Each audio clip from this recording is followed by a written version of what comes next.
Jangan pernah balik badan kalau dengar ada yang memanggil di tengah hutan. Itu pesan terakhir dari kakek sebelum meninggal. Dulu aku pikir itu cuma cerita pengantar tidur, sampai malam itu, langit mulai menghitam aku menembus hutan kecil di perbatasan desa. Motor mogok, sinyal hilang, dan jalan pulang terlalu jauh untuk ditempuh dengan berjalan kaki. Satu-satunya jalur tercepat, lewat hutan tua yang katanya angker. Tapi aku bukan anak kecil lagi. Hantu? Serius? Di tengah hutan itu berdiri satu pohon raksasa. Tingginya menjulang ke langit, cabangnya melintang liar, akar-akarnya menembus tanah seperti tangan mencari mangsa. Pohon itu aneh. Diam, tapi terasa hidup. Seolah sedang mengamati aku. Aku melangkah perlahan. Semak-semak di kiri kanan bergerak, padahal angin mati. Lalu terdengar suara. Dimas. Langkahku terhenti. Suara itu lirih, tapi jelas. Namaku. Aku menoleh cepat, tidak ada siapa-siapa. Langkahku bertambah cepat.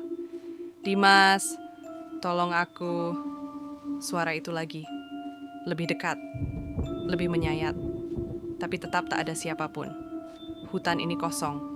Atau terlalu penuh. Aku sampai di bawah pohon besar itu. Rasa dingin menjalar di tengkuk. Ada bekas luka bakar di batang pohon dan sesuatu yang membuatku merinding. Ukiran nama, banyak. Pudar tapi masih terbaca. Salah satunya Rani, dadaku membeku. Rani, nama mantan pacarku yang hilang 3 tahun lalu tanpa jejak. Tiba-tiba langit meletus dengan petir.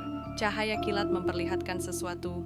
Seorang gadis di balik pohon, rambutnya panjang dan kusut, tubuhnya kaku, wajahnya hancur sebagian. Tapi aku kenal matanya, aku kenal tatapannya. Itu Rani. Kenapa kamu tinggalin aku? Suaranya serak, retak, penuh kemarahan dan kesedihan yang menusuk. Rani, aku nyari kamu bertahun-tahun. Aku pikir kamu kabur, aku mundur. Suara napasku menggema dalam keheningan hutan. Dia tertawa panjang dan dingin. Aku nggak kabur, aku dipanggil. Dia menunjuk ke arah pohon. Dari balik batangnya muncul puluhan tangan hitam, menjulur seperti akar hidup, menggeliat, haus. Waktu itu kamu marah, kamu tinggalkan aku sendiri di sini. Matanya menatapku tajam. Aku manggil kamu berkali-kali, tapi kamu nggak pernah balik. Kamu pikir itu angin ya? Suasana membeku. Aku ingat, 3 tahun lalu, kami bertengkar hebat saat kemping. Aku marah dan pulang lebih dulu. Rani tertinggal, lalu hilang. Dan sekarang, dia jadi bagian dari pohon ini.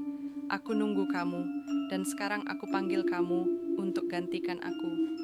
Apa maksudmu? Tangan-tangan dari pohon itu menyambar cepat, melilit pergelangan kakiku. Aku menjerit. Rani tersenyum, pilu tapi puas. Aku udah bebas. Sekarang giliran kamu, Dim. Tubuhku ditarik, tanah terbelah, bau busuk menyengat. Ada wajah-wajah lain di akar pohon, menangis, menjerit, memohon. Semua korban, semua pernah dipanggil. Aku mencoba meraih ranting, berteriak minta tolong, tapi tak ada yang mendengar. Hutan ini menelan suara. Dalam detik terakhir sebelum semuanya gelap, aku melihat Rani perlahan berjalan pergi, meninggalkan pohon yang kini mulai menyerapku. Lalu gelap. Seminggu kemudian, seorang pemuda lain lewat hutan itu karena rutenya dipotong. Ia sempat melirik pohon besar yang menjulang sepi di tengah rimbun, hening, sampai suara lirih menyusup ke telinganya. Andi, tolong aku.